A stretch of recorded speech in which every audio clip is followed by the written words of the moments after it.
मित्रों नमस्कार। मैं डॉक्टर सहदेव पारी, श्री गोविंद गुरु राजकीय महाविद्यालय बांसवाड़ा। मित्रों, आज हम बीए तृतीय वर्ष के समाजशास्त्र विषय के द्वितीय प्रश्न पत्र ग्रामीण और नगरीय समाजशास्त्र के टॉपिक उत्पादन संबंधी क्रियाओं के संगठन के प्रकारों पर चर्चा करेंगे। तो उत्पादन संबंधी क्रियाओं के जो संगठन है उसके बारे में भारतीय ग्रामीण समाजशास्त्र जो है उसके साहित्य में इन क्रियाओं के संबंध में चार आधार हमें मिलते हैं। पहला आधार जो है वो है भूस्वामी अपनी देखरेख में वेतनभोगी कृषि श्रमिकों से खेती करवाते हैं, यानी कि किराए के श्रम के द्वारा इस खेती को संपन्न किया जाता है। दूसरा जो ये कहते हैं कि निश्चित अवधि के लिए जोतने के लिए कृषि को भूमि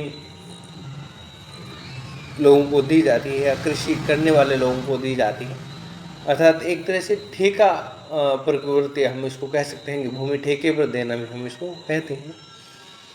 तीसरा जो है वो भूस्वामी द्वारा दूसरों को अपने खेत पर बंटाईदारी में खेती करवा कर निश्चित फल प्राप्त करते हैं, यानी कि इसमें जो कृषि का जो क्रम है और कृषि का जो कार्य है वो किसी व्यक्ति विशेष को दे करके और उससे एक उत्पादन का निश्चित हिस्सा, 2 हिस्से आपके, 1 मेरा, 3 हिस्से आपके, 1 मेरा, या 4 हिस्से आपके, 5वां मेरा, इस प्रकार से एक निश्चित हिस्सा जो है वो तय कर लिया जाता है और उसके बाद उसको खेती करने का उसमें अधिकार जो दिए जाते हैं।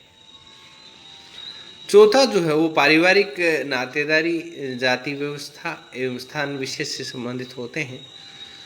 तो वे ग्रामीण कृषक जो पारिवारिक नातेदारी जाति व्यवस्था और स्थान और विशेष से संबंधित होते हैं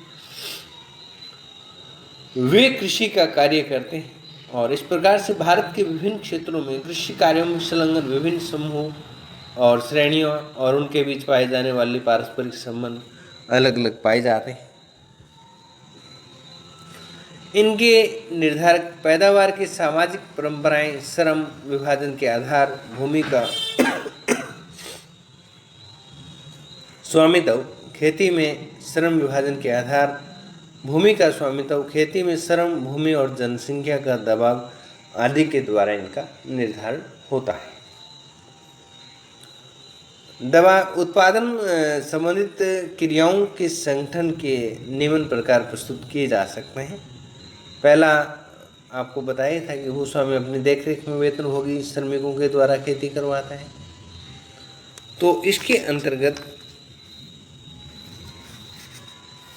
जो है एक भूस्वामी अपनी कृषि भूमि को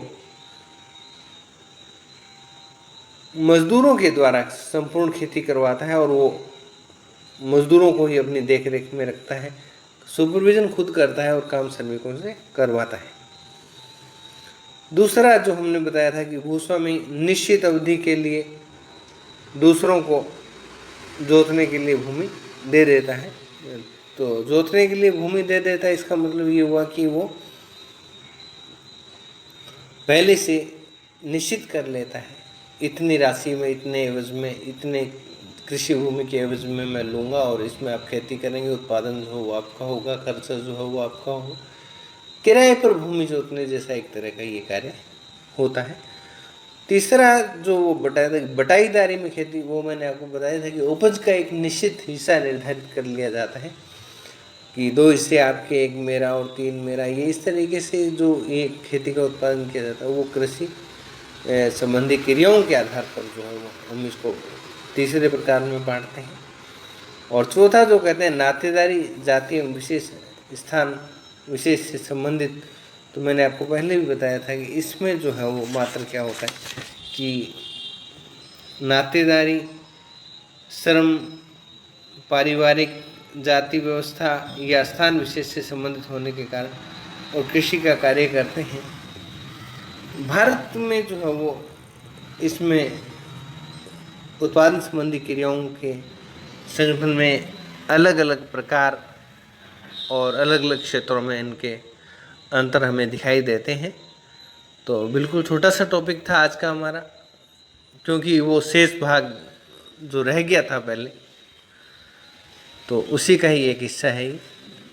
तो आगामी हम जब भी वीडियो भेजेंगे या ई लेक्चर भेजेंगे तो उसमें हम कृषि सामाजिक स्त्रीकरण के विषय में बात करेंगे। तब तक के लिए धन्यवाद।